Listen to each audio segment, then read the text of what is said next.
Hello दोस्तों, स्वागत है आपका हमारी नई रोमांचक कहानी में। मेरा नाम रूपाली है और मेरी उम्र 20 साल है। मेरी शादी हुए 10 साल हो चुके थे। मेरे पति की नौकरी की वजह से हम शहर में शिफ्ट हो गए थे। मेरे सास ससुर गांव में रहते थे। मेरा पति एक सरकारी बैंक में मैनेजर के पद पर था, लेकिन वह दिखने में बहुत ही बिल्कुल अच्छा नहीं था। मुझे तो वह बिल्कुल ही पसंद नहीं था। वह बहुत काला था और उम्र में मुझसे 10 साल बड़ा था। मैं दिखने में सुंदर और गोरी थी। मुझे मेकअप करके पार्टियों में जाना बहुत पसंद था। मैंने अपने पति के पैसे देखकर ही उनसे शादी की थी। मुझे लगता था कि अगर हमारे पास खूब पैसा होगा तो हम अपनी मर्जी से ज़िंदगी जी सकते हैं। पैसे से हर खुश सुख खरीदा जा सकता है। इसलिए मैंने एक अमीर आदमी से शादी कर ली। वह भी शहर में अकेला रहता था, इसलिए मुझे सास ससुर की देखभाल की ज़रूरत भी नहीं थी। सब कुछ मेरे मन मुताबिक हो रहा था। बस पति को छोड़कर, कहते हैं ना, एक चीज़ पाने के लिए दूसरी चीज़ खोनी पड़ती है। एक दिन मेरा पति अपने मौसेरे भाई को लेकर घर आया। वह गांव में पढ़ता था और अब इंजीनियरिंग करने के लिए शहर आया था।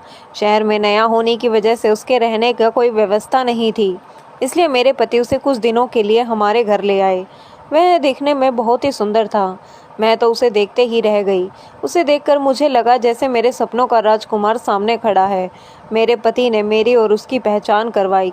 वह हमारी शादी में नहीं आया था क्योंकि उसके पेपर होने की वजह से। मैंने उसे पहले कभी नहीं देखा था। उसका नाम रोहित था। मैंने उससे हाथ मिलाने के लिए हाथ आगे बढ़ाया, लेकिन उसने दूर से ही हाथ जोड़कर नमस्ते कर दिया। यह देखकर मैं थोड़ी शर्मिंदा हो गई और अपना हाथ पीछे खींच लिया। मेरे पति ने मुझे कहा, यह इंजीनियरिंग करने शहर आया है और जब तक इसके रहने का इंतज़ाम नहीं हो जाता यह हमारे यहाँ रहेगा।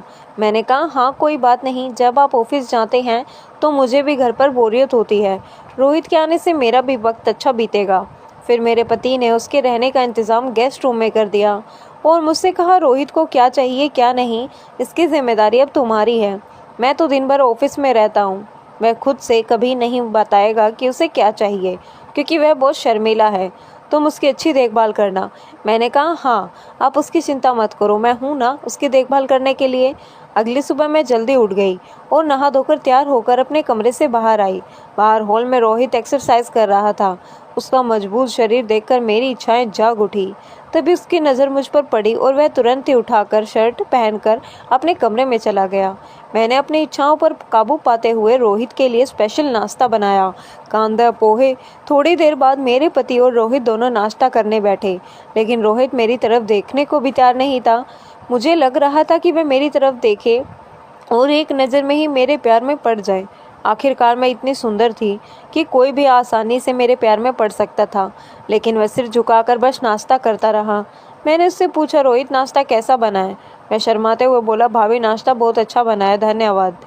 इतना कहकर वह नाश्ता खत्म करके तुरंत ही अपने कमरे में चला गया। थोड़ी देर बाद मेरे पति और रोहित दोनों बाहर जाने के लिए तैयार हो गए। मैंने रोहित से पूछा, रोहित तुम पहले दिन से ही कॉलेज जा रहे हो? वह बोला, हाँ भाभी, मुझे अपने रहने का भी इंतज़ाम करना है। और ना यह कहकर वे दोनों घर से निकल गए। उसके जाने के बाद पूरा दिन मैं फिर सिर्फ रोहित के ख्यालों में खोई रही।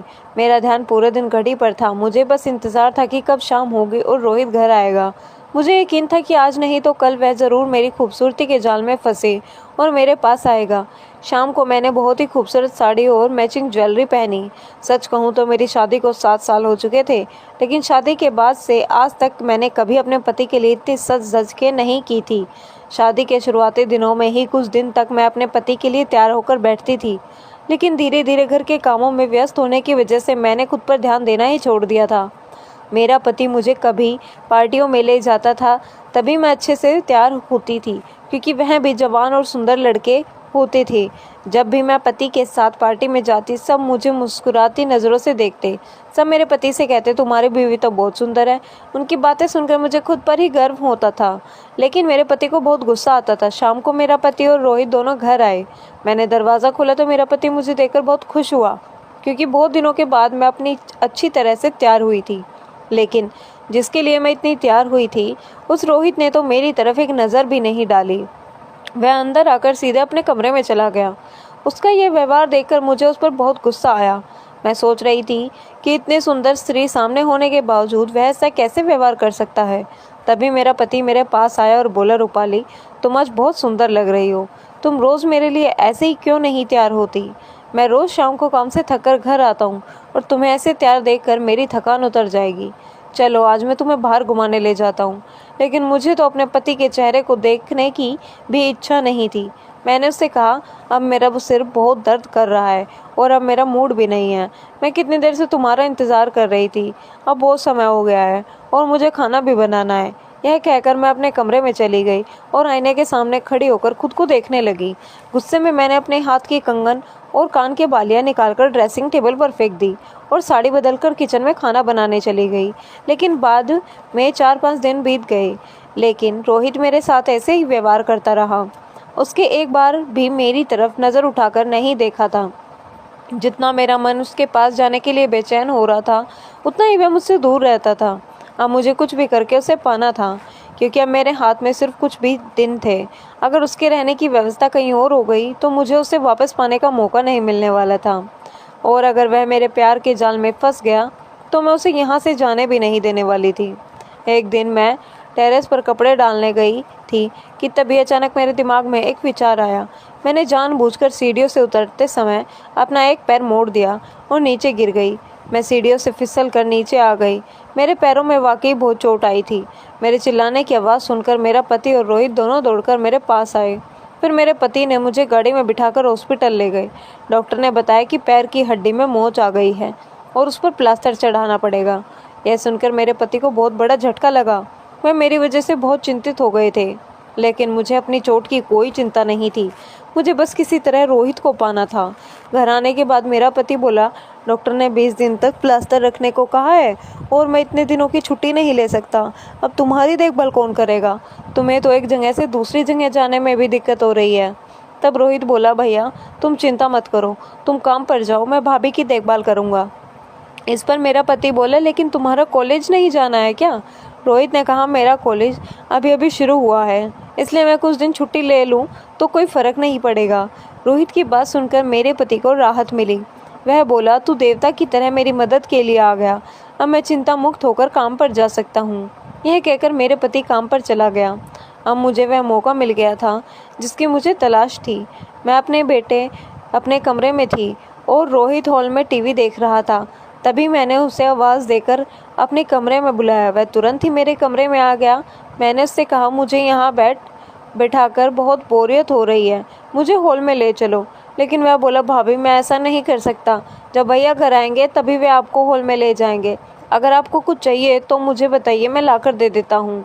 उसकी बात सुनकर मैं कुछ नहीं बोल पाई। मैंने कहा, ठीक है, अभी मुझे कुछ नहीं चाहिए, जब ज़रूरत होगी तो मैं तुम्हें बुला लूँगी। मेरी बात सुनकर वह वापस हॉल में जाकर बैठ गया। मुझे तो अब उस पर बहुत ही ज़्यादा गुस्सा आने लगा था, जिसके लिए मैंने खुद को चोटिल कर लिया था। उसे तो मेरी कोई परवाह ही नहीं थी। अगले दिन मैंने जानबूझकर बेड से नीचे गिरने का नाटक किया और चिल्लाकर उसे बुलाया। वह दौड़ता हुआ मेरे कमरे में आया और मुझे उठाने के लिए मेरा हाथ अपने कंधे पर रखा और दूसरा हाथ मेरी कमर पर। उसके स्पर्श से मैं पिघल गई। मुझे उसका छूना बहुत अच्छा लग रहा था। ऐसा लगा जैसे मैं उसकी बाहों में खो जाऊंगी। उसने मुझे उठाकर बेड पर बिठा दिया और पूछा, कहीं चोट तो नहीं आई? मैंने कहा, नहीं, कहीं नहीं लगी। वह बोला, ठीक है, ध्यान रखना। यह कहकर वह कमरे से बाहर चला गया। अब उसके स्पर्श से मैं बेचैन हो गई थी। मुझे उसके अलावा कुछ नहीं सूझ रहा था। अब मैं रोज़ ऐसे ही गिरने लगी और वह बेचारा मेरे लिए दौड़कर आता और मुझे उठाकर बेड पर बिठा देता। इस तरह 20 दिन बीत गए। फिर मेरे पति मुझे हॉस्पिटल ले गए। डॉक्टर ने प्लास्टर हटाया और बताया कि अब मेरा पैर ठीक हो गया है। मेरे पति को बहुत खुशी हुई, लेकिन मैं अब रोहित के पास नहीं जा पा रही थी। इस वजह से मैं चिड़चिड़ी हो गई थी। मैं दिन भर यही सोचती रहती कि मैं क्या करूँ कि रोहित मेरा हो जाए। एक दिन मेरे पति का ऑफिस से फ़ोन आया कि उसे घर आने में देर होगी। घर में सिर्फ मैं और रोहित थे। मुझे तो वह मौका मिल ही गया था। फिर मैंने उसे खाना देने के बहाने उसके कमरे में जाने का सोचा। उस वक्त मैंने नाइट गाउन पहना हुआ था, सुगंधित परफ्यूम भी लगाया था और अपने बाल खुले छोड़ दिए थे ताकि मुझे देखकर उसका खुद पर कंट्रोल ना रहे और वह मेरी तरफ आकर्षित होकर अपना होश खो दे। लेकिन हुआ उल्टा ही। जब मैं उसके अपने कमरे में गई तो वह अपने मोबाइल में व्यस्त था। मैंने उससे कहा, मैं तुम्हारे लिए गरम गरम खाना लाई हूँ, जल्दी से खा लो। लेकिन वह बोला, भाभी खाना टेबल पर रख दो, मैं थोड़ी देर में खा लूँगा। यह कहते हुए उसने मोबाइल तो बंद किया, लेकिन मेरी तरफ मुड़कर देखा तक नहीं। पता नहीं उसे इतना घमंड क्यों था। अगर उसकी जगह कोई और होता तो शायद अब तक मेरा पूरा फ़ायदा उठा चुका होता, लेकिन यह आदमी ही अलग किस्म का था। इसमें कोई भावना ही नहीं थी। जब उसने मुझे जाने को कहा तो मुझे बहुत ही तिरस्कार महसूस हुआ। मैं गुस्से में वहाँ से चली आई और सीधा अपने कमरे में आकर सो गई। पूरी रात मैं उसी के बारे में सोचती रही। मुझे पता भी नहीं चला कि कब मेरा पति कब आया और मेरे बगल में सो गया। सुबह उठने पर मुझे मेरे पति ने मुझे बताया कि आज मुझे ऑफिस से के काम से कुछ दिन के लिए दूसरे शहर जाना है, तुम अपना ख्याल रखना। वैसे भी रोहित है ही, तुम जो चाहो उससे कह सकती हो। यह खबर सुनकर मुझे बहुत खुशी हुई। मुझे एक और मौका मिल गया था। मैंने मन ही मन में ठान लिया था कि मैं रोहित को अपने दिल की सारी बात बता दूंगी। फिर देखूंगी कि वह मेरे सामने कैसे नाटक करता है। मैंने सोच लिया था जो कुछ भी मुझे उससे चाहिए मैं उसके साथ किए बिना उसे जाने नहीं दूंगी। मेरे पति ने रोहित से कहा, मैं कुछ दिनों के लिए बाहर जा रहा हूँ, तुम भाभी का ख्याल रखना। उसे जो कुछ भी चाहिए दे देना, बाहर जाने मत देना, क्योंकि उसका पैर अभी ठीक नहीं हुआ है। रोहित ने जवाब दिया, भैया मुझे जल्द से जल्द रहने की कोई और जगह ढूंढ कर दे दो, मैं अब यहाँ नहीं रहना चाहता। मेरे पति ने हैरान होकर पूछा, क्या हुआ, यहाँ कोई दिक्कत है क्या? लेकिन रोहित ने सच नहीं बताया, बस इतना कहा, मैं कब तक तुम पर बोझ बनकर रहूँगा, एक ना एक दिन तो मुझे यहाँ से जाना ही है। मेरे पति ने कहा, ठीक है, मैं वापस आकर देखूँगा, अभी के लिए तुम भाभी का ख्याल रखना। मैं उसे तुम्हारे भरोसे छोड़कर जा रहा हूँ। मैंने उसे पहले कभी अकेला नहीं छोड़ा, लेकिन अब तुम हो तो मुझे कोई चिंता नहीं। रोहित ने कहा, हाँ भैया, तुम निश्चिंत होकर जाओ, मैं भाभी का ख्याल रखूँगा। रोहित की बात सुनकर मेरा पति बेफिक्र होकर काम के बाहर चले गए। जैसे ही रोहित अपने कमरे में जाने लगा, मैंने उसे रोक लिया और कहा, मुझे तुमसे कुछ ज़रूरी बात करनी है। वह बोला, बोलो, क्या बात है? लेकिन वह मेरी तरफ देखे बिना ही दूसरी तरफ नज़रें घुमाकर बोल रहा था। मैंने कहा, मेरी तरफ देखो, मुझ में क्या कमी है? मैं इतनी सुंदर हूँ, शरीर से भरी पूरी हूँ। तुम्हें जो कुछ भी चाहिए मैं तुम्हें देने को तैयार हूँ। फिर तुम्हारी दिक्कत क्या है? मैं तुमसे बहुत प्यार करती हूँ, तुम मुझे बहुत पसंद हो। मुझे तुम्हारे भाई के साथ रहना बिल्कुल पसंद नहीं है, मैं उससे घृणा करती हूँ। अगर तुम तैयार हो तो मैं उसे छोड़कर तुम्हारे साथ हमेशा के लिए रहने को तैयार हूँ। मुझे तुमसे शादी करनी है, मेरे पास बहुत पैसा है, मैं तुम्हें किसी चीज़ की कमी नहीं होने दूँगी। मेरी बात सुनकर उसका चेहरा गुस्से से लाल हो गया। मैं आगे कुछ कहती उससे पहले उसने मुझे एक ज़ोरदार थप्पड़ मारा और गुस्से में बोला, तुम्हें शर्म नहीं आती भाभी? मेरे साथ ऐसी बातें करने की हिम्मत कैसे हुई? मैं अपने भाई का बहुत सम्मान करता हूँ और मैं उसके साथ विश्वासघात नहीं कर सकता। वह तुमसे बहुत प्यार करता है, लेकिन तुम्हें उसकी कोई कदर नहीं।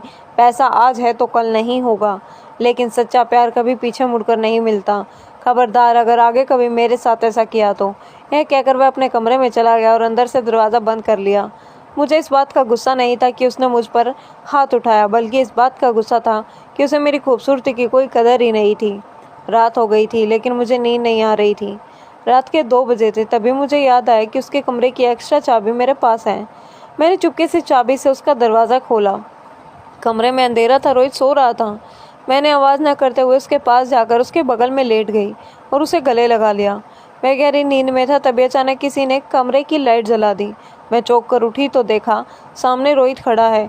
उसे देखते ही मेरे पैरों तले ज़मीन खिसक गई, क्योंकि अगर वह कमरे के बाहर था तो फिर उसकी जगह पर कौन सो रहा था?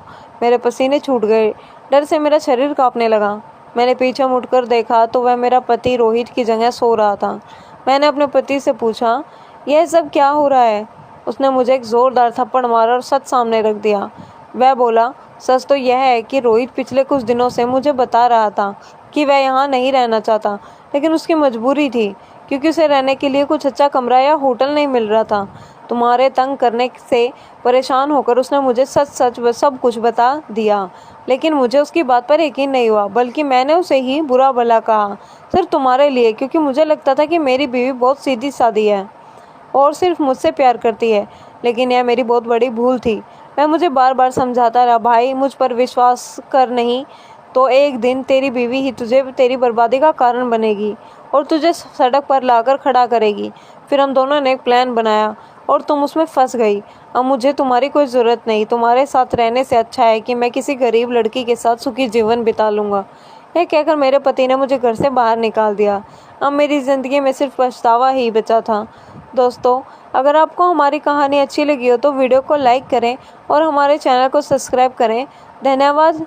मिलते हैं कल आपसे एक और नई कहानी के साथ।